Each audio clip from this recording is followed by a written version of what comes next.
What if the glitz and glamour of Hollywood wasn't just a facade, but a front? What if behind every red carpet smile and charity gala handshake, there was something darker?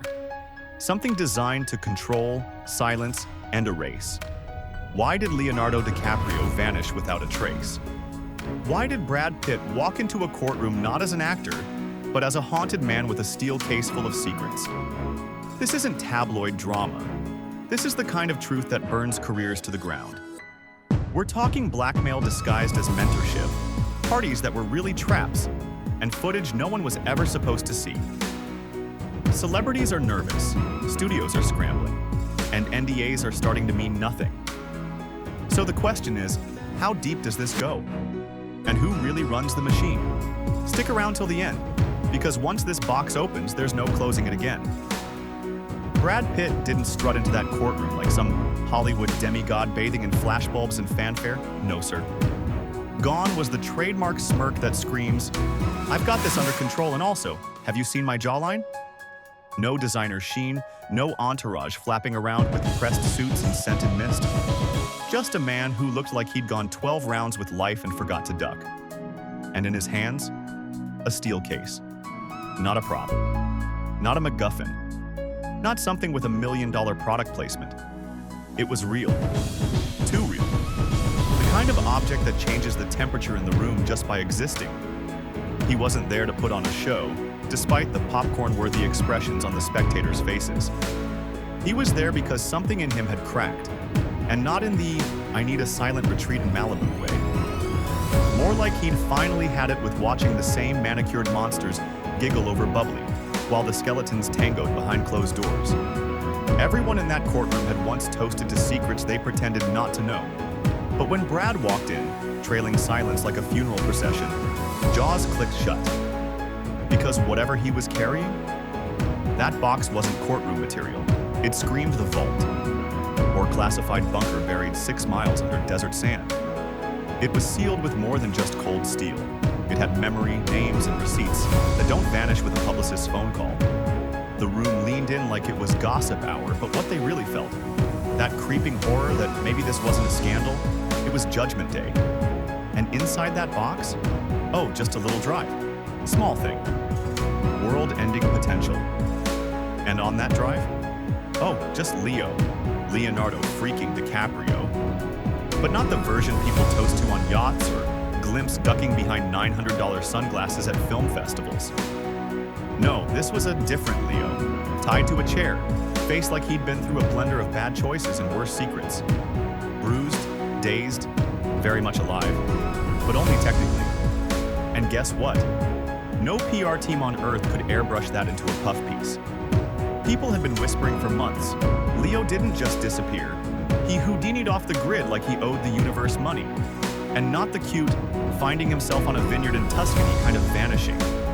We're talking no pings, no paparazzi, not even a grainy tabloid photo, mice identifying someone's cousin in Prague.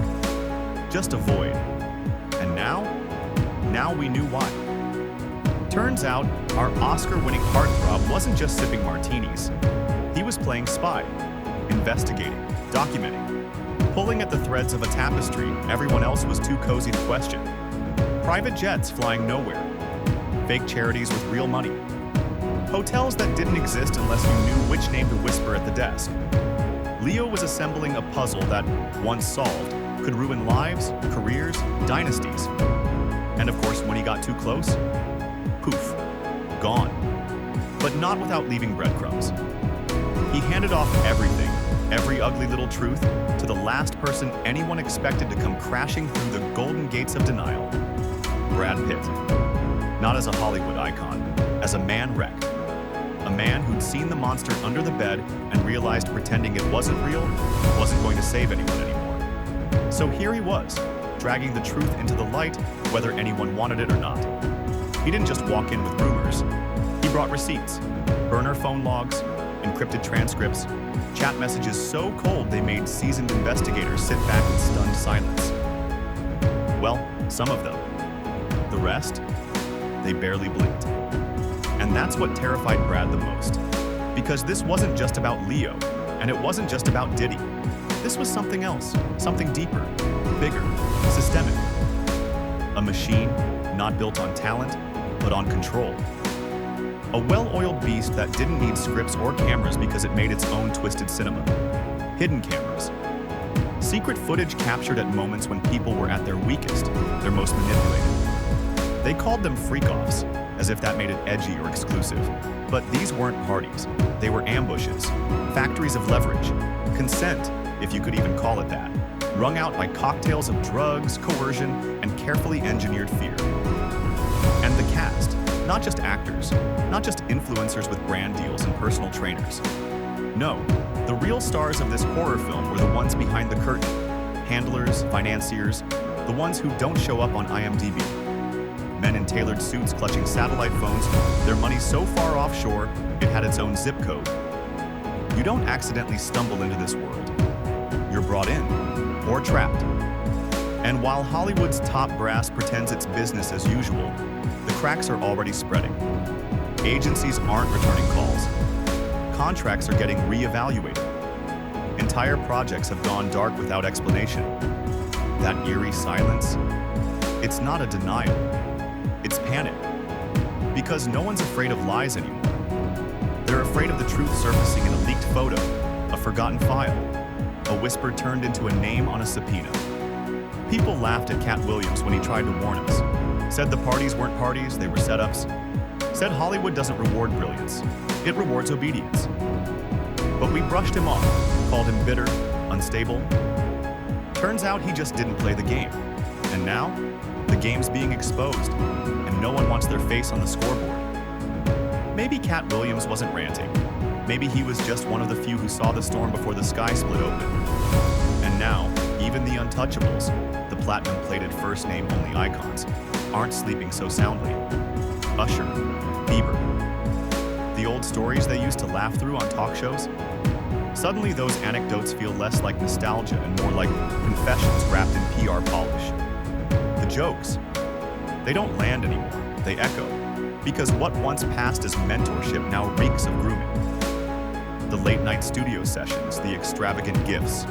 Yeah, not so generous when you realize the strings attached were more like chains.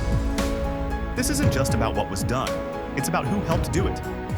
The stylists who suddenly had to step out, the publicists who always had a script ready, the security teams trained to see everything, and then somehow see nothing.